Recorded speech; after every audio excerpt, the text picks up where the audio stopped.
Hello YouTube, this is a follow-up video for our North American Tour video series. In this series, my wife Kathy and I traveled on our fully loaded 2013 Moto Guzzi Stelvio from our home in Vermont to Key West, Florida and on to Alaska and back.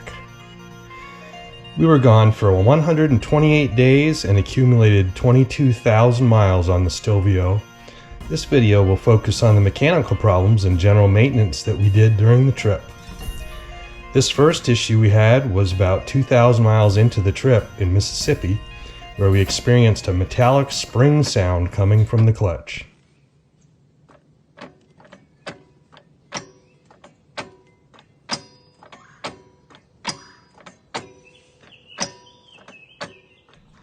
This led to a clutch replacement. We removed the engine and transmission in a friend's garage and replaced the clutch. It went well except for two things. I put the crankcase breather cap, number 5 in this photo, upside down. This caused a slow oil leak, missed really, that we had to deal with later. I secured a place to do this repair in Missouri at Harper Moto Guzzi. The day before, we got a tire puncture, which I was able to plug, and we noticed the headlight bulb was out, so we replaced it in the Napa parking lot. Once at Harper's, we removed the timing cover and flipped the breather cap over. Unfortunately, the seal was pinched and the gasket was out of stock, so over the next few days, new leaks developed. Fast forward to Olympia, Washington. We got new tires at Olympia Motorcycle Tire and stopped at another friend's place to deal with the leaking timing seal and gasket. I had the parts shipped ahead of time. I pulled the timing cover for the second time, and this time everything went well. We installed a new front seal and the gasket for the timing cover. I also replaced the engine, transmission, and differential oils. Remember that second thing? I had over-tightened the oil filter during the clutch replacement. I couldn't remove it, so we skipped it. The air filter, spark plugs, and adjusted the valves. All routine stuff. Fast forward 3 weeks, we found ourselves at the Dust to Dawson rally in Dawson City, Yukon.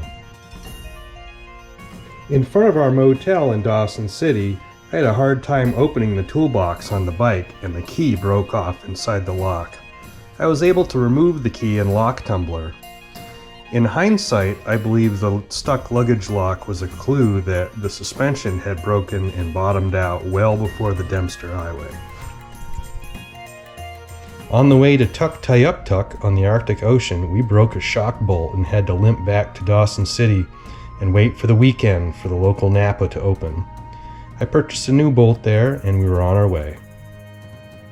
Sometime later, in Alaska, on our way back from the Arctic Circle on the Dalton Highway, we had a no-start event. We got the dreaded ECU disconnect warning, many miles from Fairbanks. This was solved by pulling the main fuse, cleaning and reinstalling it. A couple of weeks later, and over 6,000 miles from Washington State, it was time for another service.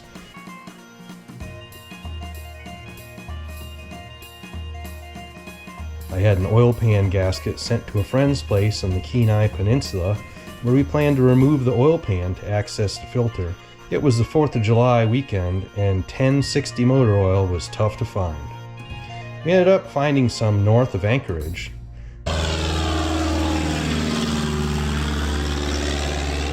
We flew in a small plane across the Turnagain Arm to the airport in Beechwood, Alaska. We procured the oil and flew back, all in a couple of hours. Several weeks later in Alberta, the rear brake pads needed to be changed. I had been carrying a set around since Vermont and changed them at a provincial park.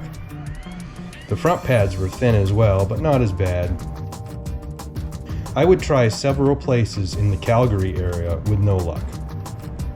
In Duluth, Minnesota, I had made an appointment at Aerostitch to get my riding pants repaired. The zipper had been damaged since May. The Guzzi began starting extremely hard and the engine management was becoming cantankerous. Come on.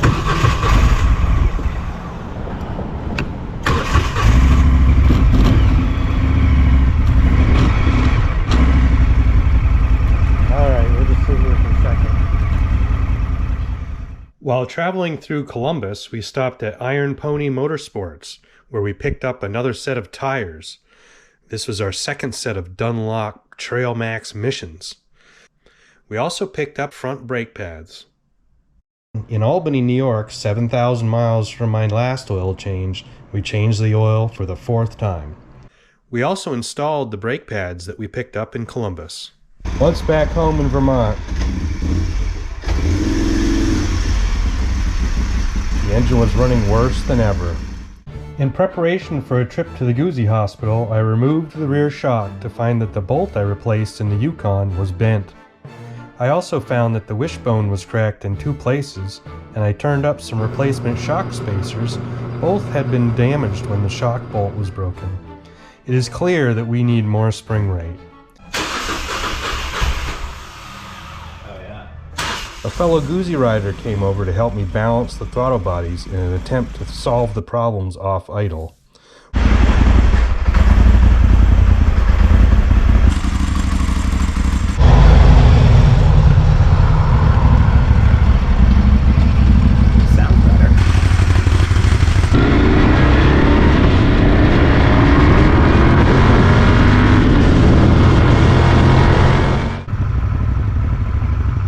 While there was some improvement, the test ride ended with another ECU disconnect no start. I loaded up the bike on the car trailer and prepared for the drive to Hamlin Cycles the next day.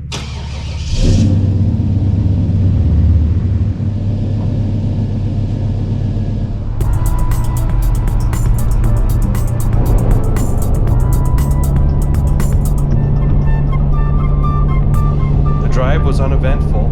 My 96 Buick Roadmaster wagon making the trip without issue.